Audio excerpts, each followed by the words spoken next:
নাই এ সংসারে গো আমি ব্যথার যা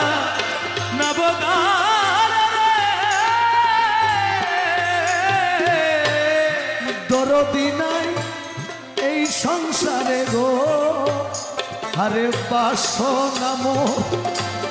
করিতে পূরণ হাইরে বাসনা মোর করিতে পূরণ প্রাণ বন্ধুয়া